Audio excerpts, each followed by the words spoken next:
Besimtar, Allahu Azza wa Jall përmend histori të ndryshme të profetëve të kaluar që kanë qenë para profetit alayhis salam.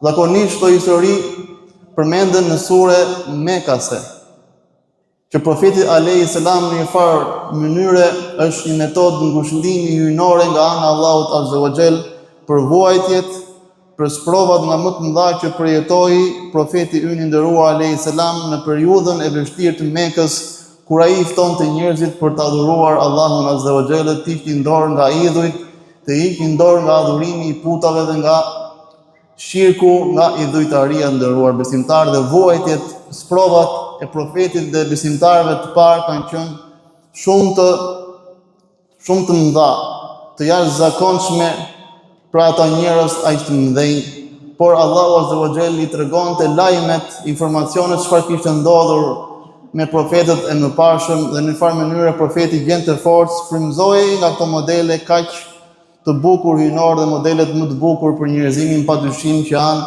profetët që ka dërguar Allahu her pas here, që nga Ademi alayhis salam dhe deri tek profeti i fundit, tek Muhamedi alayhis salam. Pikërisht sot do të flasim për historinë e Nuhut alayhis salam, që është një histori që përmendet në shumë sure të Kur'anit famlar.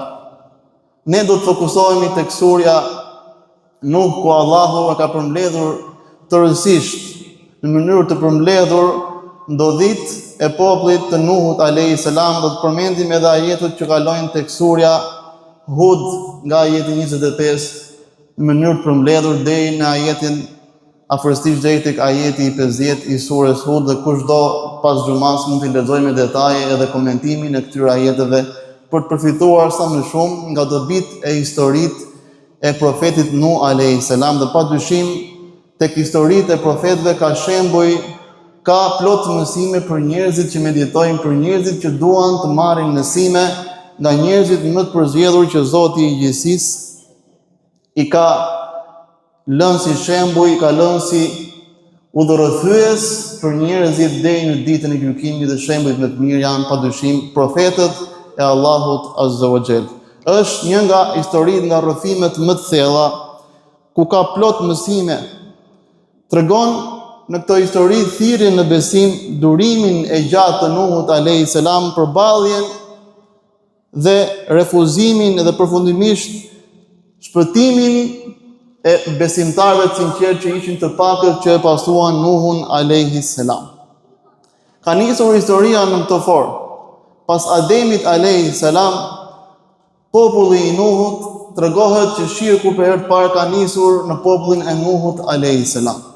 Dhe thirrja më domethënëse, thirrja më e rëndësishme që bën çdo profet dhe që bën çdo besimtar padyshim, është thirrja që ka bërë Nuhu alayhis salam dhe të gjithë profetët. Siç thotë Zoti i gjithësisë: "Laqad arsalna Nuhan ila qaumihi fa qala ya qaumi ibudullaha ma lakum min ilahin ghayru." Në të vërtetë që ne e kemi dërguar si profet Nuhun tek populli i tij, dhe ai tha popullit të tij: "O populli im, adhuroni vetëm Zotin Allahun Azza wa Jall, sepse ju nuk keni krijues tjetër veç atij, veç Allahut Azza wa Jall." Dhe këtu nis sfida mes profetit Nuh alayhis salam dhe popullit të tij, kur ai i ftoi ata. I ftoi sepse në kohën e Nuhut alayhis salam kishte njerëz të mirë të devotshëm, por populli i tij kishte tepruar në nderimin e tyre dhe kishte ndërtuar varre të mëdhenj me portretet e njerëzve që kishin ndruar jetë, dhe njerëzit i madhëronin shumti, dhe derisa shkuan në hynizimin e këtyre njerëzve që kishin ndruar jetë dhe shkuan drejt idhujtarisë, dhe Nuhu alayhis salam i ftoi duke i thënë: "Hiqni dorë nga këto zota të rrend, dhe ju keni vetëm një Zot të vetëm, që është Allahu Azza wa Jall, dhe vetëm atë adhuroni." Dhe ai këtë gjë e bëri për 950 vjet, sepse ishte koha kur njerëzit jetonin shumë, dhe Nuhu alayhis salam tregon Zoti i gjithësisë që ai qëndroi tek populli i tij për 950 vjet dhe i ftoi ata me durim vetëm që të adhuronin Zotin e gjithësisë, dhe në fund ata u dënuan me përmbytjen e madhe dhe shpëtuan vetëm besimtarët e sinqertë, të nderuar besimtarë. Ai i ftonte ata drejt madhërimit dhe të adorimit të Zotit vetëm, por ata nuk hiqnin dorë me kokëfortësi, me mendjemadhësi të madhe, me një kryenetësi, me një përbuzje ndaj Nuhut alayhis salam dhe atyre që e pasonin Nuhun alayhis salam dhe i thonin Nuhut alayhis salam. Ne shohim se tek ti je thjesht një njerëz si ne, dhe shohim për ty që pas teje vinë vetëm njerëzit më të pavlerë nga ne, njerëzit më të rëndom. Ne nuk shohim se ti ke diçka më të mirë se ne, madje ne ju quajmë ju pikërisht gënjeshtar për ato fjalë që ju i flisni dhe i kumtoni, që i ftoni njerëzit, i drejtohej populli jo besimtar Nuhut alayhis salam, dhe ai vetë se i ftoi ata me adorim dhe i thot inna ajalallahi idha jaa la yuakhkhar law kuntum ta'lamun. Sikur ta dinit, un kam detyrë të kumtoj ato që më është urdhëruar nga Zoti i gjithësisë, por kur vjen urdhri i Zotit nuk ka kush që e vonon, nuk ka kush që e kthen pas, prandaj ai përsëri vazhdonte me këmbgulje të madhe dhe i ftonte njerëzit, edhe pse ata e sulmonin, e përbuznin, ngulnin këmbë në mohimin e tyre dhe ngulnin këmbë në adhurimin e putave të tyre, ai përsëri me durim i ftonte ata që të adhuronin vetëm Zotin e gjithësisë, i ftonte me këmbgulje të madhe, por i ftoi njëkohësisht haptas edhe fshehtas, në zë të lartë dhe botërisht ai i ftoi që ata të adhuronin vetëm Allahun azza wa jall. Dhe ai i tregonte madhështinë e Zotit e gjithësisë. Ma lakum la tarjuna lillahi waqara. Ç'është kështu me ju që nuk e madhëroni Allahun azza wa jall, dhe fillonte tregonte madhështinë e Allahut azza wa jall. Ai u krijoi në barkun e nënave tua në embrion, me një pikë ujë, dhe tregonte madhështinë se si Zoti e ka krijuar njeriu, dhe njeriu me kryenetësi, me këmbgulje dhe me një mendjemadhësi të çuditshme, me një armiqësi të çuditshme, njeriu harron mënyrën se si është krijuar nga një pikë ujë, një qenie shumë e përbuzur, një qenie shumë e dobë, dhe ai tregon origjinën popullit të tij që nuk e adhuronin Zotin e gjithësisë. Ju vallë, a nuk shpresoni nga ky Zot që u ka krijuar nga hiçi, që u ka krijuar me etapa në embrionin e nënave tuaja. Ai ka krijuar 7 qiell, ka krijuar hënën dhe ka bërë dritë për ju, dhe diellin e ka bërë si një fener ndriçues, i thoshte Nuhu alayhis salam. Ai u ka krijuar nga toka ashtu siç krijon bimët, ato thahen, dhe ai e zbret shiun, ai zbret mirësinë dhe e bën të gjallërohet çdo gjë. Pra tregonte madhështinë e Allahut azza wa jall. Por ata i dhanë si përgjigje duke i thënë mos i lini kurse si zotat tuaj. Mos e lini kurse si as Ueddin, as Suajin, as Jeguthin dhe as Jaukën dhe as Nesrin. Ta kanë qenë njerëz të mirë në origjinën e hershme, por njerëzit kur e tepruan me nderimin e tyre, thot profeti alayhis salam, i kthyen këta njerëz në idhuj dhe e humbën sprovën e adhurimit të Allahut azza wa jall, dhe shkuan drejt idhujtarisë. Dhe pikërisht ishte kjo betejë mes Nuhut alayhis salam dhe këtyre njerëzve që këmbgulnin me kryenetësi dhe mendjemadhësi që mos adhuronin Zotin e gjithësisë Allahun azza wa jall. Ai i tha popullit të tij: "Ya qaumi, la as'alukum alayhi malan, in ajriya illa ala Allah." Kjo është edhe virtyti më i dukshëm i gjithë profetëve, dhe i thot: "O populli im, unë nuk po kërkoj pasuri nga ju për këtë që po ju them. Po ju them, hiqni dorë nga zotat tuaj të rrem, siç mund t'i themi ne besimtarët sot, njerëzve që nuk janë muslimanë apo që nuk adhurojnë Zotin, që shkojnë në vendet e mira, që shkojnë drejt shirku, drejt idhujtarisë, i thua mos e bëj këtë gjë më. Ai njeri që është në varr, nuk të bën dobi, është si puna jote, është një njeri si puna jote." Dhe njerëzit ngulin në një kryenësi, ju jeni ekstremist. Po jemi ekstremist në këtë pjesë, po të ftoj që të adhurosh Zotin e vërtet Allahun azza wa jall, unë s'po kërkoj nga ty lek, që të them bëu si unë, që adhuroje Zotin. Dhe pikërisht këtë i thotë Nuhu alayhis salam, nuk kërkoj nga ju pasuri. Shpërblimi im është vetëm tek Zoti i gjithësisë, nuk kam nevojë për shpërblimin tuaj, por hiqni dorë nga kjo gjë se nuk është e natyrshme. Kjo gjë e përul njeriu, kjo gjë e bën njeriu të ulët, e bën njeriu ja ul verat, sepse njeriu është qenie fisnike dhe ai vetë se lartësohet ku adhuron Zotin e vërtet, që është i gjallë i përjetshëm, që është Allahu azza wa jall. Por ata ngulnin këmbë, dhe ai përsëri i thot argumentet dhe i thot: "Qalu ya Nuhu qad jadaltana fa aktharta jidalana fa'tina bima ta'iduna in kunta min as-sadiqin. Ata I drejtohen Nuhut alayhis salam pas këtyre fjalëve të përshpirshme që vinin nga shpirti I Nuhut alayhis salam, dhe I kishte ftuar në të gjitha mënyrat e mundshme që ata të shkonin drejt adhurimit të Zotit vërtet Allahut azza wa jall, dhe I thonë: "O Nuh, e ke tepruar shumë. Dialogu, debati që kemi bërë mes nesh e ke tepruar shumë. Na ke ftuar ai shumë drejt adhurimit të Zotit, prandaj pra gjë që ti na qorton dhe na tërheq veshin duke na thënë që do t'ju godas dënimi I Allahut azza wa jall, let na vi dënimi." Pasi që thonë njerëz, ku është Zoti? Sa zullume bëhen, sa padrejsi bëhen, let na dënojë Allahu azza wa jall. Njerëzit që mohojnë Zotin, që mohojnë vdekjen, që mohojnë çfarë I pret pas vdekjes, ngulin këmbë me kryenetësi, me mendimasi për mohimin e tyre, por kur vjen urdhri I Zotit asgjë nuk e kthen pas.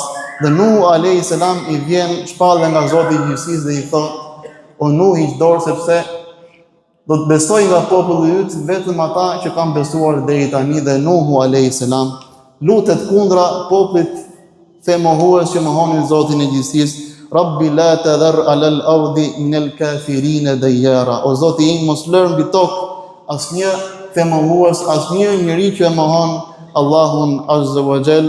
Dhe besuan pak prej popullit të Nuhut, tregon Allahu azza wa jall. Në momentin që erdhi në situata që Allahu I thot Nuhut alayhis salam, nuk ke çfarë I flet më. 950 vjet frymëzim për çdo njeri që fton njerëzit për të adhuruar Zotin e gjithësisë. I fton një herë, 2 herë, 3 herë, dhe mos të tërhiqemi, mos ta humbim durimin. Prandaj ky është një shembull frymëzimi për kohën e sotme, që ne njerëzit kur I ftojmë me butësi, me urtësi që të adhurojnë Zotin e gjithësisë, padyshim do të përballesh me situata të vështira, me situata të sikletshme, kur ti do t'i bësh ata që të ndryshojnë zakonet e tyre të besimit, të heqin dorë nga besimet e kota, nuk është e lehtë. Dhe ti do të luftosh fort duke I ftuar me urtësi, me fjalë të butë dhe duke debatuar në formën më të mirë. I tillë ishte edhe profeti alayhis salam. Këta janë shembuj që ne duhet I bëjmë, që duhet I bëjmë real në jetën, në praktikën tonë të përditshme. Siç ishte profeti ynë I nderuar alayhis salam, e kishte ftuar ai shumë Ebu Xhehlin, armikun më të përbetuar të Islamit, që nuk kishte lënë gjë pa I bërë profetit alayhis salam. Transmetohet që mbi 40 herë I kishte thënë, I kishte shkuar para ballë për ballë Ebu Xhehlit, dhe profeti alayhis salam I ka thënë: "Beso Allahun, hiq dorë nga idhujt, hiq dorë nga idhujtaria, beso Zotin e vërtet që ka krijuar qiellin, tokën, njerëzit, bimët, ai që ka zbret shiun, ai që ka krijuar malet, që ka bërë malet të forta, të fortifikuara, ai që ka krijuar detrat, ai që bën që 2 detra mos bashkohen I ëmbli dhe I krikuri."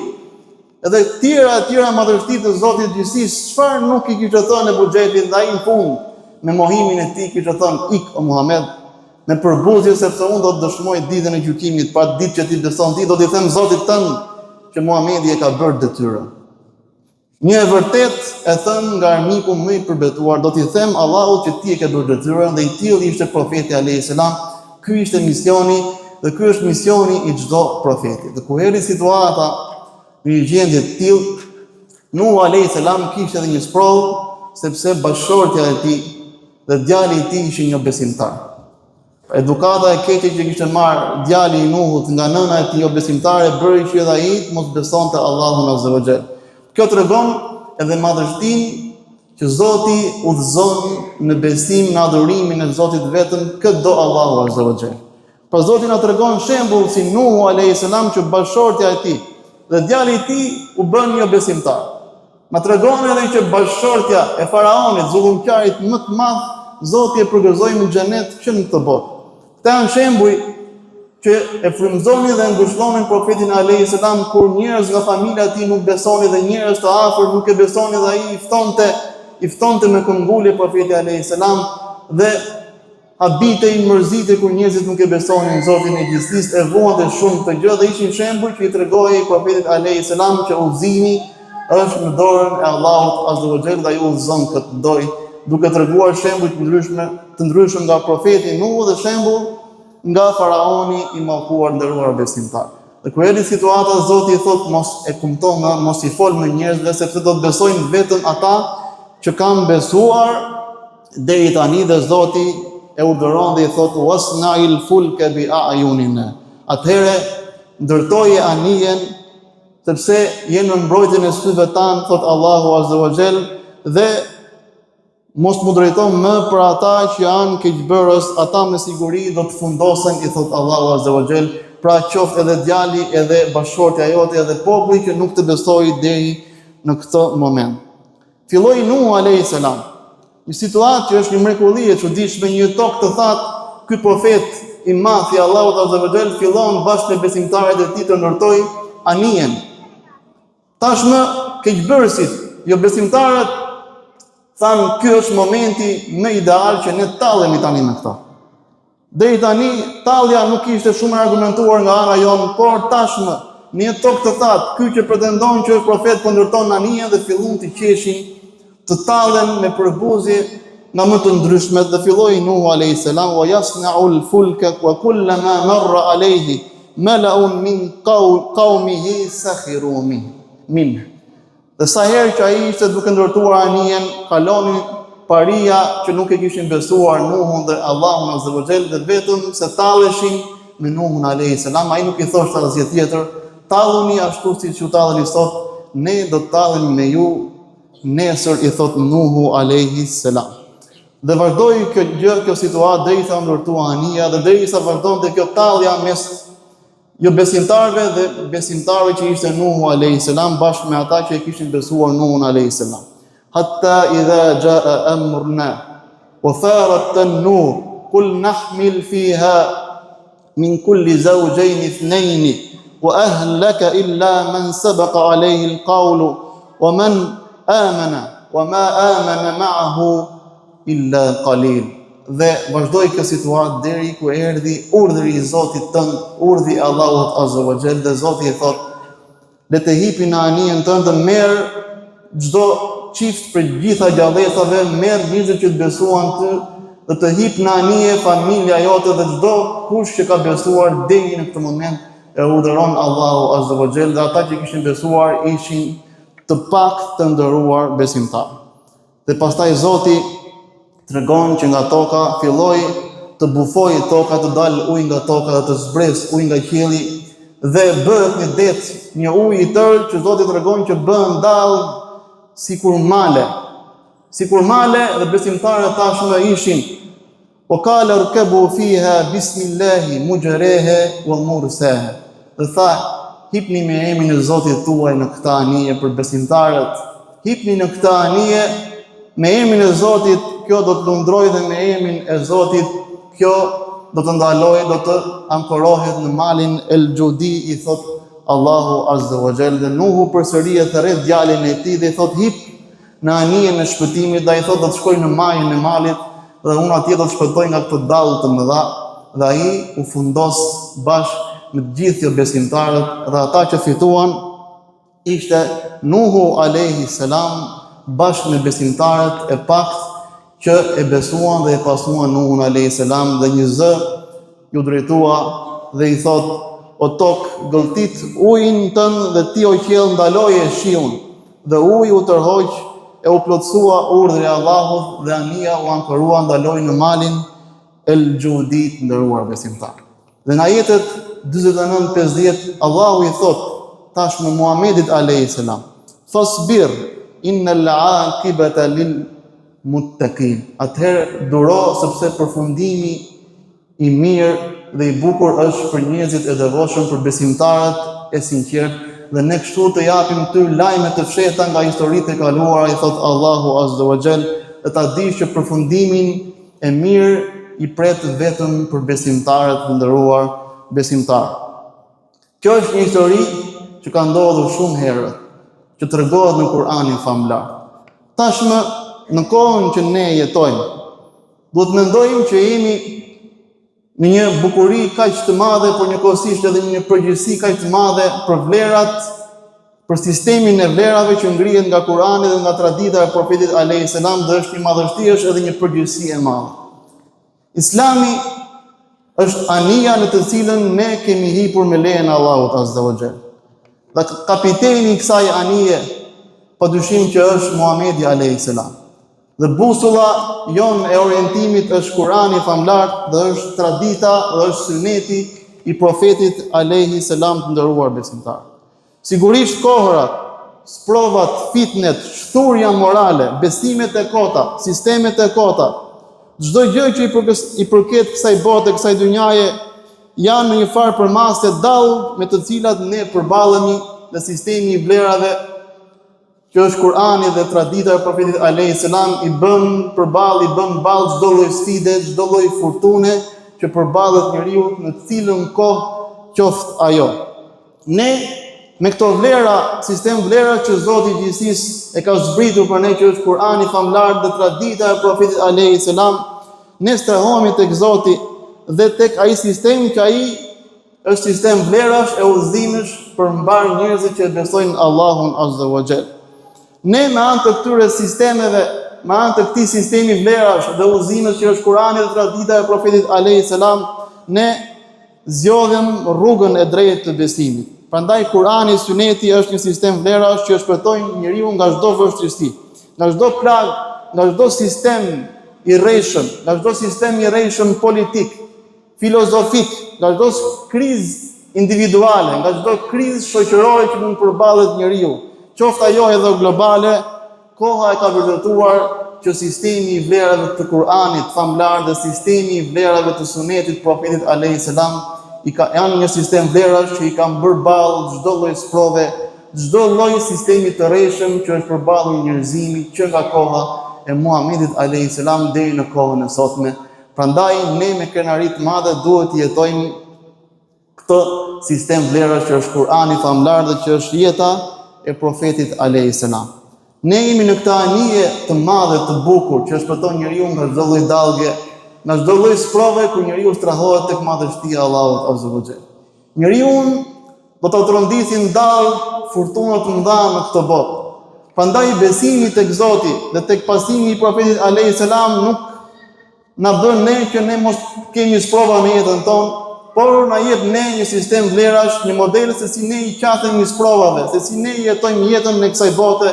Pikërisht ky është ndryshimi mes njerëzve që e besojnë Zotin dhe që nuk e besojnë Zotin e gjithësisë. Ne dimë si të strehohemi përballë fortunave, përballë dallgëve të jetës, dhe ai njeriu që nuk beson Zotin, ai jeton me një zymtësi. Ai është njeriu i fundosur, është një njeriu i mbytur, edhe pse ai ecën mbi tokë, ai është njeriu që ka vdekur tashmë, shpirti i tij është i rrënuar, jeta e tij është e rrënuar. Familja e tij është shkatërruar, nderi, morali i tij çdo gjë është shkatërruar kur ai ka harruar Zotin e gjithësisë. Njeriu do të përballet edhe me fortuna të mëdha, por ai njeriu që ecën, që ka hipur në këtë anije, ai njeriu do të ketë paqe dhe begati nga ana e Allahut Azza wa Jall. Në këtë anije ne kemi hipur edhe pse njerëzit, siç talleshin me Nuhun alayhis salam, tallën edhe me ne sot.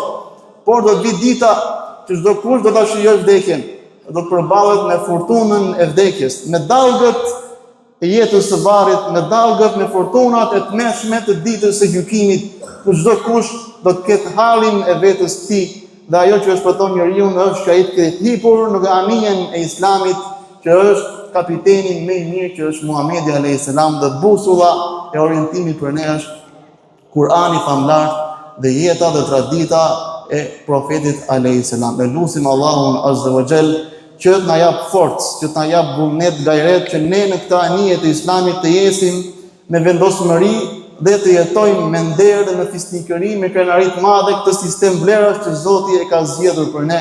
Prandaj çdo sistem tjetër është i rreshëm, është i kotë, është manipulues që udhton njeriu, që e ngarkon me antivlera. Prandaj sistemi i Islamit është një sistem vlera shkrimore që do t'i bëj ballë çdo lloj fortune, çdo lloj sprove që do të përballet njeriu në cilën do kohë epokë që ai jeton. E lutim Allahun Azza wa Jall që të na e marrë jetën vetëm se duke qenë musliman, duke qenë besimtar dhe duke adhuruar Allahun Azza wa Jall dhe duke e pasuar në mënyrën më dinjitoze profetin Muhammed sallallahu alaihi wasallam. Dhe mbyllim të hutben siç u lut Nuhu alayhis salam dhe tha: o Zoti im, falë më mua dhe prindrit e mi. Si dhe çdo besimtar, që kërkon strehim në shtëpinë time. Fali të gjithë besimtarët dhe besimtarët, tha Nuhu alayhis salam, dhe keqbërësve shtoja vetëm shkatërimin, tha Nuhu alayhis salam. Amin. Naqulu qawli